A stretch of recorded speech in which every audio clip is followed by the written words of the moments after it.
오늘의 아침 묵상 주제는 과연 원수를 사랑하고 위해서 기도할 수 있을까입니다. 성경 말씀은 마태복음 5장 44절로부터 45절입니다.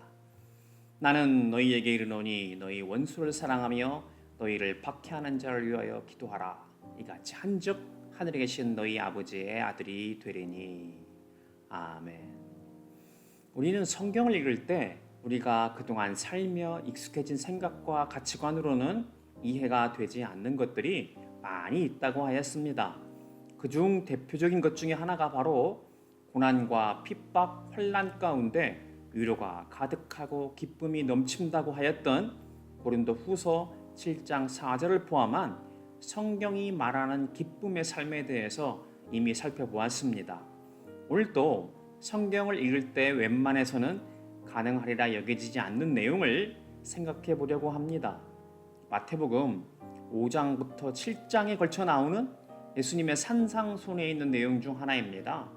이미 설명한 것처럼 구약의 언약, 커버넌트와 신약의 하나님 나라, The Kingdom of God에 대한 주제는 성경에서 가장 중요한 주제에 포함된다고 하였습니다. 그중 하나님의 나라에 대한 주제가 바로 예수님이 산상수훈을 통하여 예수 그리스도의 제자가 된 자들에게 하나님 나라에서 사는 법과 가치관에 대해서 가르치신 내용입니다. 오늘은 마태복음 5장 44절부터 45절에서 예수님이 우리에게 원수를 사랑하며 너희를 박해하는 자를 위하여 기도하라 하신 말씀입니다. 과연 우리가 이렇게 할 수 있을까요? 하는 것은 둘째치고 생각이라도 해본 적이 있습니까? 아마도 언급했던 바처럼 우리의 익숙한 생각과 가치관으로는 차마 생각할 수도 없는 일이라 솔직히 인정하는 것이 그나마 우리가 할 수 있는 일이라 여겨질 것입니다. 그렇다면 이렇게 하는 사람은 누구이고 어떻게 그런 사랑의 힘이 가능할까요? 우리가 성경의 인물을 예로 드는 것이 가장 편하고 나름 성경적이라는 근거에 비추어서 가장 일반적이기도 합니다. 하지만 단점이 있다면 많은 경우 그것은 경전에나 나오는 사람이니까 그렇게 한 것이지 나하고는 거리가 먼 이야기야 하고 접어두고 만다는 것입니다. 하지만 한국교회에 실제로 이러한 삶을 사시다가 순교하신 존경받는 목회자로 손꼽히는 분 중 한 사람이 있는데 바로 손양원 목사님입니다. 손 목사님은 기독교에 귀한 뒤 일본 유학 중에 나병 환자들을 위한 급식과 전도 활동에 성령의 감화를 받은 이후 귀국한 후로도 나병 환자 보호시설인 여수 나병원 애양교회에 부임하여 평생을 나병 환자를 위한 전도자로 사셨습니다. 일제 치하에서 신사참배를 반대하다가 투옥되어 온갖 고문과 종신형까지 받은 적도 있었습니다. 감옥에서 광복을 맞이한 후에 다시 여수 애양원으로 돌아와서 계속해서 나병 환자들을 위한 전도자로 사셨습니다. 그러다가 1948년에 여수 순천 반란 사건 당시 반란군인 안재선이라는 사람이 손 목사님의 두 아들을 친미 예수쟁이라는 이유로 총살하는 사건이 발생하였습니다. 이후 공산당원이었던 안재선이 체포되어 사형 구형을 받게 되었는데 손 목사님은 이 사람을 용서해 줄 것을 탄원하였고 자신의 양아들로 삼겠다고 구명하여 결국은 그 사람을 살렸고 실제로 자신의 아들로 입적하여 가족으로 함께 살도록 한 것입니다. 이후 손 목사님은 6.25 전쟁 당시 공산군이 그곳까지 내려왔음에도 불구하고 피난 가지 않고 나병 환자들을 계속해서 돌보다가 결국 체포되어 혹독한 고문을 당하고 결국은 1950년 9월 29일에 49세의 나이로 총살당하여 순교하셨습니다.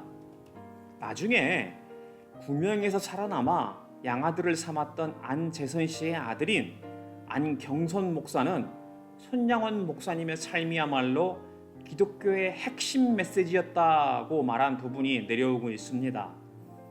사실 안경선 목사야말로 손 목사님이 아니었다면 이 세상에 태어나지도 못했을 사람이 아니었겠습니까? 손 목사님이 구명해 주셔서 자신의 아버지가 살 수 있었고 자신도 태어나서 목사까지 된 것입니다.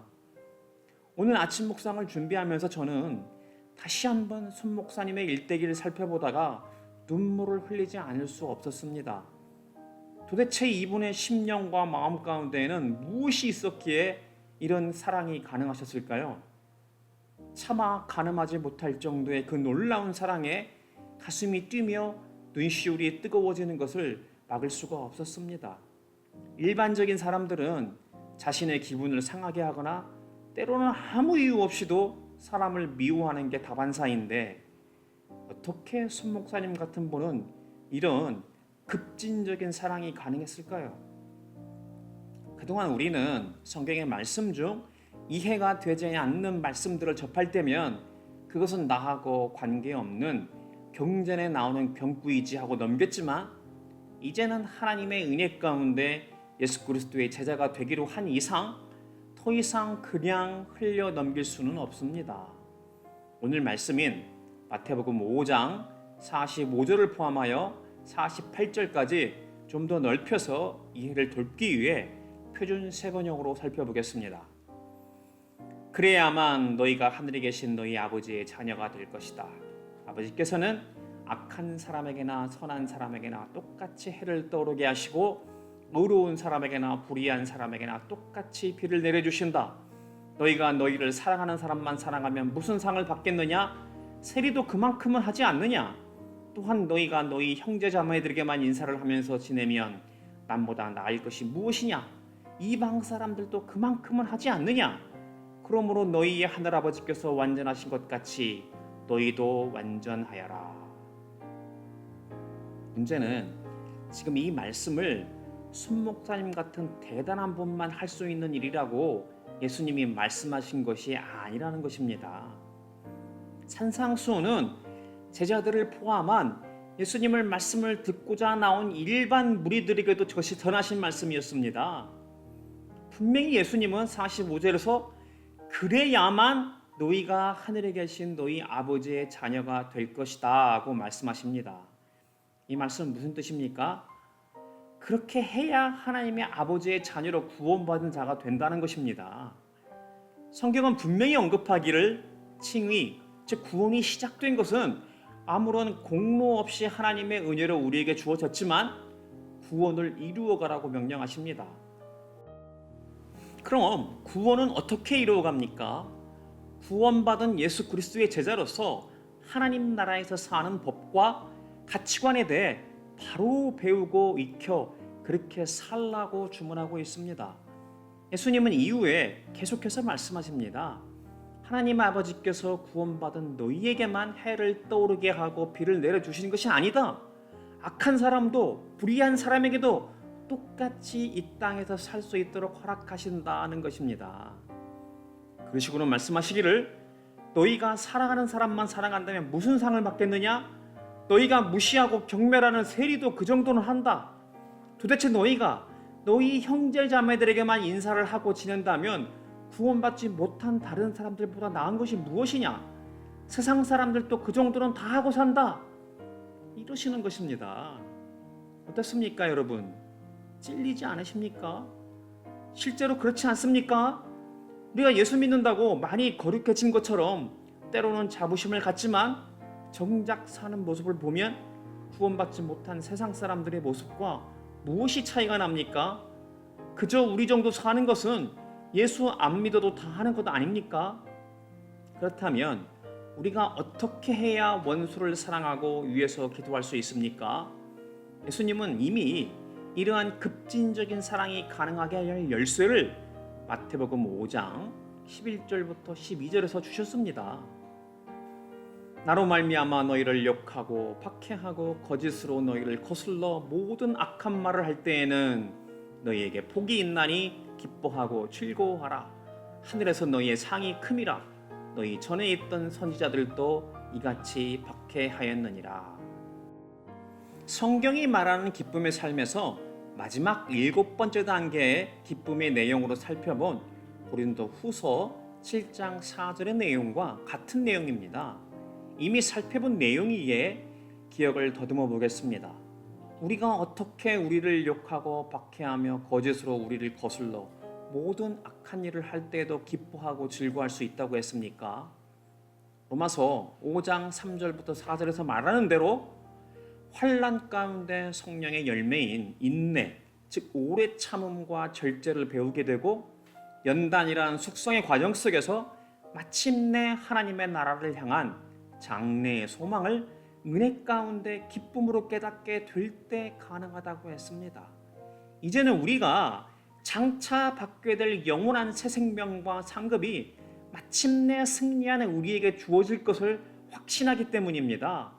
세상의 부당함과 고통, 상실, 핍박과 환난 가운데서도 우리가 이제 기뻐할 수 있다고 한다면 우리에게 이러한 고통을 가져다 준 가해자들, 즉 원수들도 사랑하고 그들을 위해 기도할 수 있는 기적이 일어날 수 있지 않을까요? 하나님의 나라를 향한 장래의 소망을 은혜 가운데 기쁨으로 깨닫고 우리가 장차 받게 될 새 생명과 상급에 대한 믿음만 우리에게 있다면 원수를 사랑하고 위해서 기도하는 것이 가능할 수 있지 않겠습니까?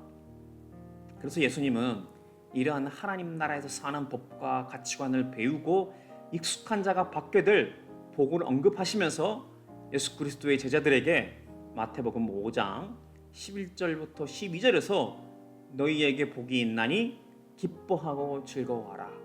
하늘에서 너희의 상이 큼이라. 너희 전에 있던 선지자들도 이같이 박해하였느니라고 말씀하신 것입니다.